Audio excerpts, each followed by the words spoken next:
Chapter 54. Part 2. It's okay, you don't have to share if you don't wish to.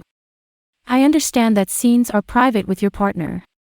I like to keep my scenes just between me and my sub, he says when he leads me to a room where a steel chair sits in the center of the room, and then I notice steel cuffs on the armrests, as well as the front legs have restraints. That's called a bondage chair, he whispers to me when he crosses his arms. I turn my attention back to the chair where I notice a man places a woman on it and straps her wrists into the steel cuffs and then cuffs her ankles to the chair legs. The woman is not all the way naked, she has red panties, and the only thing that is showing is her breasts. He admires her for a second before he opens her mouth and spits into it. Ugh, I don't know if I could have someone spit their saliva into my mouth. Do you know what you're supposed to do for me? The man mutters against the girl's skin. Yes, sir. I'm not supposed to come unless you tell me to. Good girl, he says as he slaps her face and then grabs a whip. The whip suddenly strikes her breasts and she cries as if she's in pain or she finds it pleasurable. I don't know which one, but I want to close my eyes and stop staring, however, I can't seem to turn my head away from this scene. Focus and control it, the man says calmly. Accept what your master is giving you and enjoy it. The next stroke hits her nipple and she screams again, pulling on the restraints. The whip continues to caress her over and over again and each time she moans as though she's enjoying it. Watching him flick the whip in perfect precision was causing me to keep my eyes focused, and not only that, but it stirs a powerful tingle between my legs. What the fuck?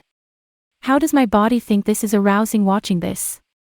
But my mind has actually thought about where Chris is doing that to me, and that's what's causing me to close my legs tightly together. The whip again strikes her and then flicks down in a snapping motion on her breasts. I watch as she clenches her hands into fists, determining to control it.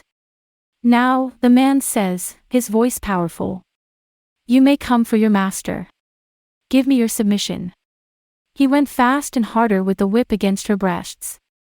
She closed her eyes and let out an ear-piercing cry as she came for him like she was told to do so. Some women can come with breast torture. Katie is one of them. Elijah suddenly says, which causes me to turn my attention back to him. Was that scene too much to handle for you? It was.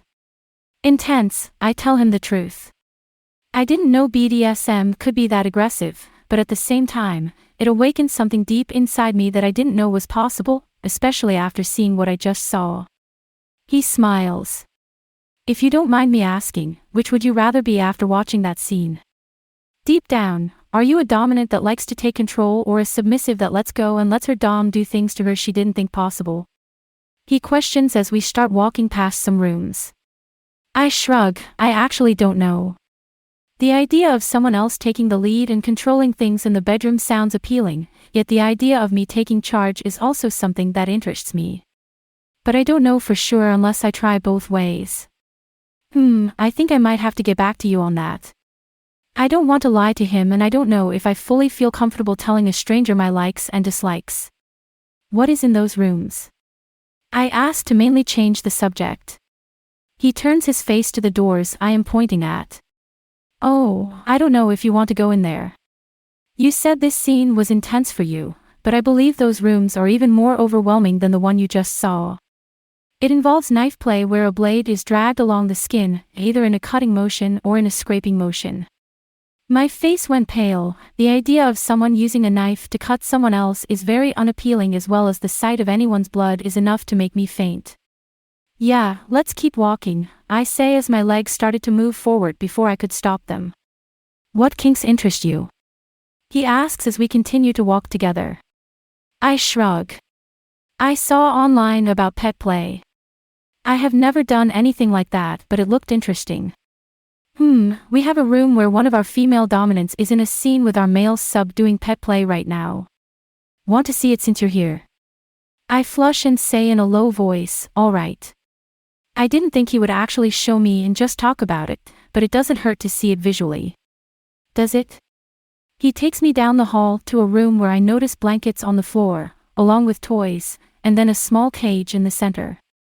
My eyes shift to a man on his hands and knees. He's crawling as a woman is pulling him on a leash. I look at the woman who is wearing a black and white corset with a tight black leather skirt that goes above her knees. I notice she has red hair, however, I can't see her face yet until she lifts her head up to look at me and I find myself locked in a green gaze. Loren. I ask out loud.